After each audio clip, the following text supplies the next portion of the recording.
Hello everyone and welcome to the Movie Fanatics. My name is Brannick.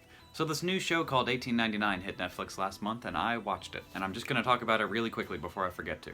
Spoilers! If you haven't seen it, go watch it. I recommend it. 1899 is a show that's immediately captivating from the first episode. It hooked me immediately with its premise and setting. Having this mind-bending mystery show set on a steamship traversing the Atlantic in 1899 is a great idea. And it's made more interesting by all these little hints that things aren't as they seem on the ship. Early on, this takes the form of more subtle things, like the score being composed mostly of synth and the seemingly unfitting opening credits. It all feels a little bit off, and the weirdness obviously becomes more common as the show goes on. It leads to the show having this uncanny cryptic atmosphere and a very distinct tone. The characters and acting are both really good as well. These folks are traveling to America from all across Europe and beyond, meaning a lot of them speak different languages. German, English, French, Danish, Spanish, Cantonese, you name it. The language barrier leads to some interesting interactions later on, where characters who don't understand each other have to work together. I was a fan of all the performances too. I think all the actors did a fine job here. Things build slowly and the overall mystery is dragged out for a while.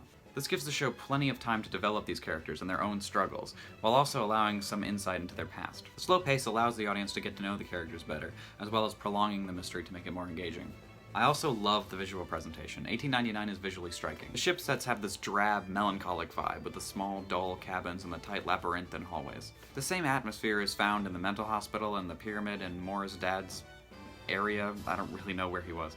But all the environments have this cold look that I think really works. It's really well shot, the camera is used very well in this show. I was also a big fan of the external shots of the ships.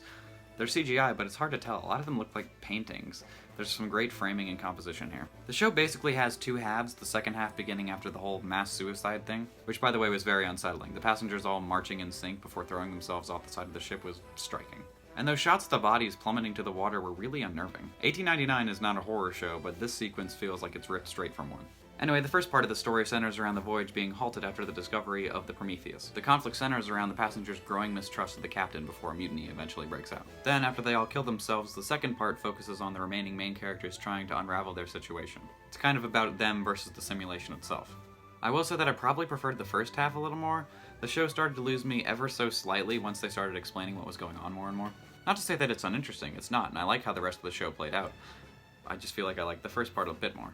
But I do have a few grievances with the show. It's not perfect. Firstly, the second episode concludes with the characters being watched on screens. Now this is a cool reveal, I like how it's presented, but it happens way too early. This could have been a lot more impactful if we saw this later in the series. It obviously doesn't give everything away, but I think it's too sizable of a clue to be given so early on. Also, the show is very slow-paced in building the mystery, but I think it's a little too quick when it's revealing the answers to said mystery. I think it speeds through the explanation and a few plot twists in a way that feels pretty rushed. The show tells you that Mora is the creator of the simulation and that her brother trapped everyone in there at the very end, and I think it feels kind of rushed. It feels like these were sped through to serve as cliffhangers for a potential season 2, which I wouldn't be opposed to. But these plot points are sped through to a point where it feels like they were almost thrown in at the last second, even though, of course, they weren't. And I think it's made more jarring because the rest of the show has a great pace. I still like the ending, though, where it's revealed that all the characters are in a simulation that's being run on a spaceship called the Prometheus. I think that was pretty cool. And as far as mind-bending sci-fi shows go, this is a pretty good one. It's not too difficult to figure out that the characters are living in a situation, but I still think the story is pretty neat. It's not the most surprising of shows, but I think it's very engaging and easy to accidentally binge. I sat down intending to only watch one episode, but I ended up watching 4 or 5 in a row. It's very hard to turn off. So I'd recommend this show. I didn't have a lot to say about it, but like I said, if I didn't talk about it now, I probably never would have, so there you go.